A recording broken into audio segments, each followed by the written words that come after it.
la segunda parte de este segundo programa de las 20 verdades justicialistas.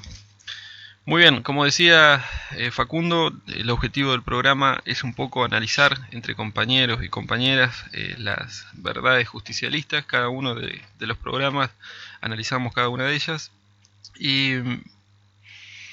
nosotros entendimos que el justicialismo establece estas 20 verdades como principios y partes de un sistema y cuáles son y entendiendo de que estos son los cimientos sobre los que se basan muchas de las políticas de gobierno del justicialismo o de lo que dicen ser justicialistas. Muy bien, en el anterior programa analizamos algo fundamental, ¿no? Que decía así: la verdadera democracia es aquella donde el gobierno hace lo que el pueblo quiere y defiende un solo interés, el del pueblo. Como decía, en esta parte vamos a resumir un poco de lo que cuáles serían las ideas centrales que quedaron de ese primer programa. De la primera verdad dijimos que viste que siempre a los justicialistas dicen: no, ustedes no dejan gobernar, ustedes tal, se nos endilga. Los justicialistas entendemos que la democracia es un valor fundamental, por eso la primera verdad justicialista no creemos que sea casual. Lo primero que tenemos que defender los justicialistas es la democracia. Y también, ¿no es cierto?, analizábamos que la democracia no se limita al acto eleccionario, sino que también es una tarea permanente. Por eso Perón decía, ¿no?, la verdadera democracia es aquella donde el gobierno hace lo que el pueblo quiere. Es decir, si deja de hacer lo que el pueblo quiere, ya deja de ser una verdadera democracia y por ende se convertía en una demagogia. Y por último también, ¿no?, entender qué era pueblo. Nosotros, y también lo vamos a hacer en esta segunda verdad, conceptualizar o definir o calificar algunos términos para entender, ¿no es cierto?, a qué nos referimos cuando hablamos de pueblo. Cuando analizamos esa verdad, descubrimos que pueblo se refiere al pueblo trabajador, y cuando hablamos de pueblo trabajador entendíamos que también era bueno definir qué representaba trabajador para el justicialismo. Y ahí descubrimos que Perón hace hincapié de que la diferencia entre trabajo físico y trabajo intelectual no existe. Entonces, para él está en el mismo rango, y definía trabajo como aquel, o trabajador como aquel que hacía un bien a la nación. Entonces, ahí también descubrimos que por una forma de decir, ¿no?, que el empresario no era un adversario, no era, sino que era una parte también esencial de la comunidad organizada. Por eso también en esa charla que tuvimos anteriormente veíamos cómo por ahí los polos, ¿no es cierto?, la izquierda decía: ustedes enfréntense contra los adversarios porque esos son los adversarios nuestros, y de derecha nos decían: che, mirá, los empresarios son nuestros, no son de ustedes. Entonces, y para el justicialismo los empresarios no son o sea, son una parte esencial, y es más, son en la concepción amplia, ¿no?, de trabajador, son también unos trabajadores, porque hacen un bien a la nación.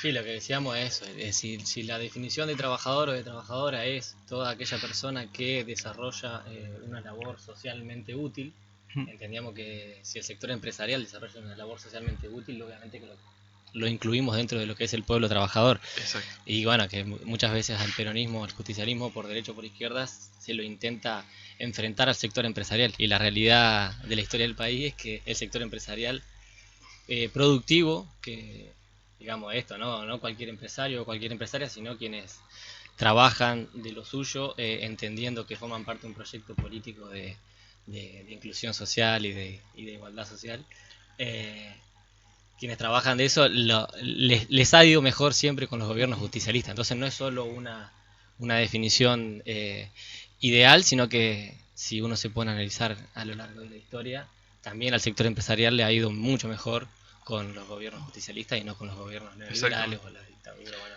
Hacer hincapié en eso, ¿no?, en lo productivo. Bien, y también para cerrar la idea, decir que Perón y demás establecían que la mejor forma de defender el interés del pueblo es justamente a disponer o a darles puestos de responsabilidad a quienes provengan de ese pueblo. Por eso creo que en los gobiernos justicialistas tienen suma importancia los representantes de los trabajadores y demás que han llegado a tener cargos ministeriales y ser columna vertebral y quienes toman las decisiones políticas.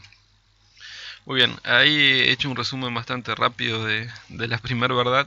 Ahora vamos a pasar a analizar la segunda verdad. ¿Querés leerla, Semi? Ahí que la tenés a mano. ¿Querés leerla vos, Juan? Dame. Ahí está, vamos a darle participación a Juan. Ahí quiero. Bueno, la segunda verdad dice, el peronismo es esencialmente popular. Todo círculo político es antipopular y por lo tanto no es peronista. Bien, como dijimos, siempre antes de analizar algo, lo mejor es conceptualizar. Y como el justicialismo es una doctrina, tiene sus conceptos y tiene sus formas de analizar la realidad. Bien, lo primero, si uno analiza el texto de la misma, sería definir qué entendemos por círculo político. Bien, para imaginarnos en la figura geométrica de círculo, si uno se imagina un círculo, es algo cerrado, es algo que no se puede o que no tiene conexión, digamos, con lo externo. Y al analizar esto, por ahí cuando preparábamos el programa, encontramos que Perón en conducción política se refiere al sectarismo como una desviación de lo que él proponía, que es la política de cuadro. Pero bueno, volviendo a esta figura geométrica, dijimos, un círculo es algo cerrado, algo que no se abre, algo que está imposibilitado de comunicarse con lo que está fuera del mismo. Y ahí definimos, es una secta, es algo sectario. Entonces cuando hablamos de círculo político, o sea, haciendo referencia a esa figura, hablamos de que en la política cuando uno se cierra, de que en la política uno cuando toma gestión o ya sea en las mismas organizaciones políticas, cuando por ahí toma un círculo de confianza, se sienta ahí, toma de las decisiones cerrado y crea, creo que el mismo Perón dice, ¿no?, una falsa ilusión, una falsa seguridad de decir, mira, acá tomamos las decisiones, acá no consultamos a nadie. Es más, el mismo Macri, él hablaba de un círculo rojo, como un círculo de confianza, de sindicalistas, de empresarios, y de personas de diferentes ámbitos, y en el cual ellos en teoría le traían la realidad de lo que sucedía en el país y ahí se tomaban las decisiones. Claro. Entonces, como dijimos, ¿no?, Perón decía, si vos haces un círculo político, estás siendo antipopular porque dejás de escuchar, y por otro lado también armás una especie de secta donde no tenés contacto con la realidad, no dejás ingresar, por lo general esos círculos son cerrados, entonces al no dejar ingresar a tu espacio político, también lo que haces es que, hablando, ¿no?, del justicialismo, ese movimiento se reduzca a muy pocas personas. Pero bueno, ahí un poco esa es la idea, ¿no? Decir, si ese círculo político se conforma, si ese círculo se cierra, nosotros dejaremos de ser populares para pasar a ser sectarios. Claro, lo que charlábamos también cuando armábamos el programa es, obviamente que dentro